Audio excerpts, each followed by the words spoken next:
दोस्तों जरा सोच कर देखिए, एक ऐसा आयोजन जहां करोड़ों लोग एक साथ आते हैं और पवित्र नदियों में डुबकी लगाते हैं।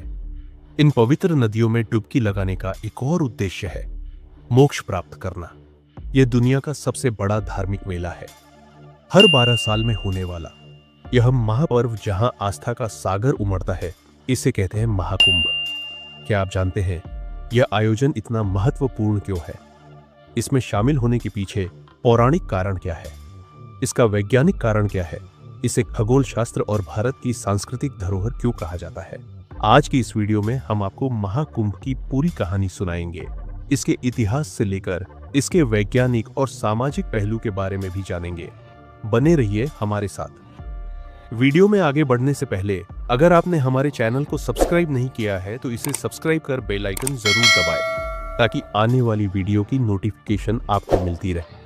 ऐसा माना जाता है कि कुंभ मेले का इतिहास लगभग 850 साल पुराना है। कुछ पौराणिक तथ्यों के हिसाब से कुंभ मेला 525 में शुरू हुआ था, लेकिन कुंभ मेले के इस आयोजन को लेकर बड़े बड़े विद्वानों के अनुसार कई तरह की भ्रांतियां भी हैं। जब कुंभ मेला शुरू हुआ था वह समय था वैदिक और पौराणिक। तब कुंभ या अर्धकुंभ स्नान में आज जैसी सुविधाएं तो नहीं थी, परंतु आध्यात्मिक दृष्टि से अगर देखा जाए और ऐसा महसूस किया जाए तो उस समय इस आयोजन में भव्यता और चकाचौंध तो नहीं होगी, लेकिन दिव्यता की कोई कमी नहीं होगी। यदि आप हमारी इस बात से अग्री करते हैं तो कमेंट में हर हर महादेव जरूर लिखें। कुछ विद्वान तो गुप्त काल में कुंभ मेला होने की बात करते हैं, लेकिन इसके विपरीत इसके प्रामाणिक तथ्य सम्राट शीलादित्य हर्षवर्धन 717 से 747 ईसा पूर्व के समय से प्राप्त होते हैं।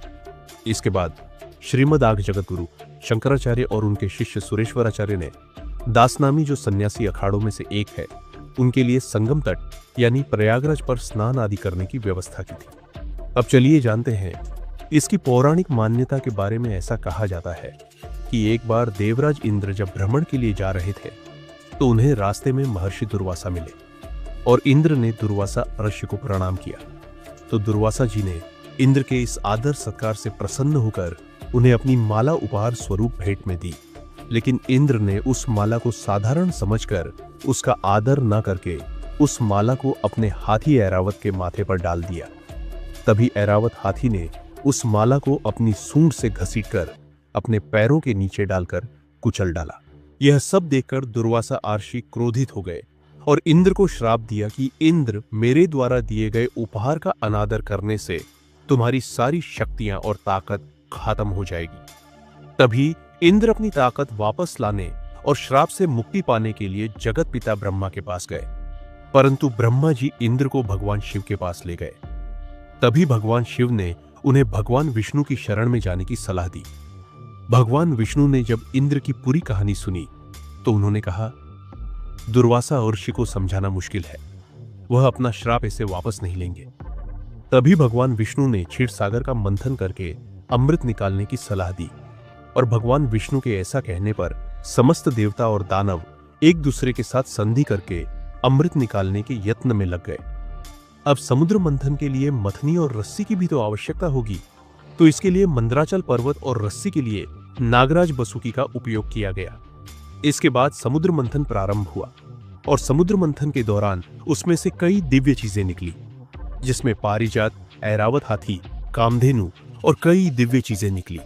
अंत में अमृत कलश लेकर भगवान धन्वंतरी निकले।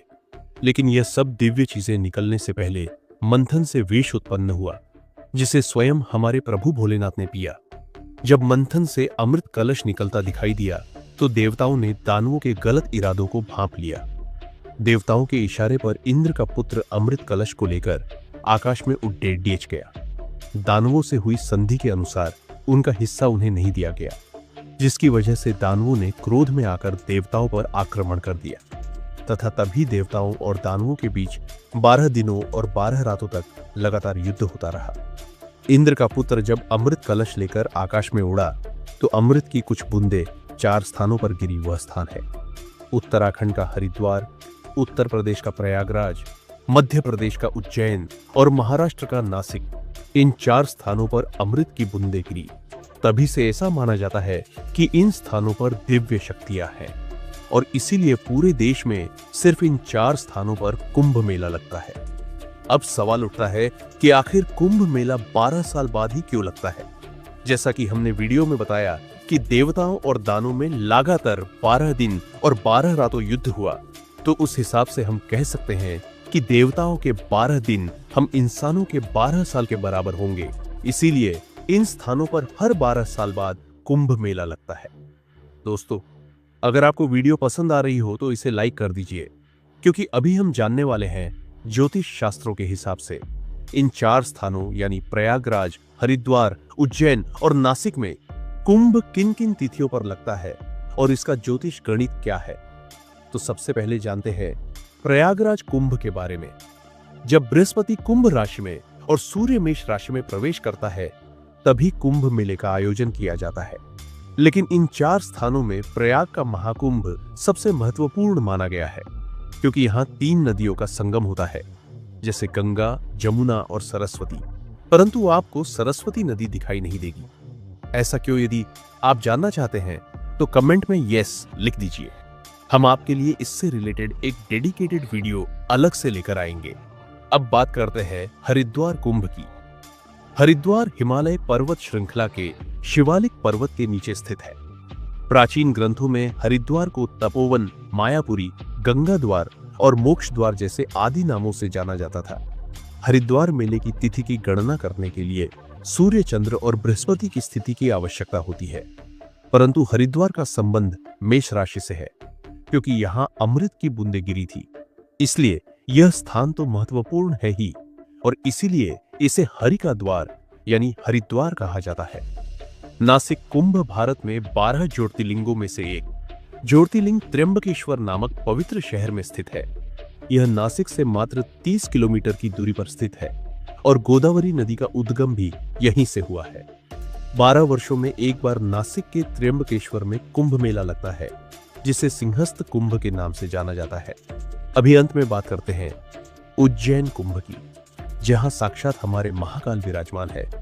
उज्जैन का अर्थ है विजय की नगरी, और यह मध्य प्रदेश राज्य के पश्चिमी सीमा पर स्थित है।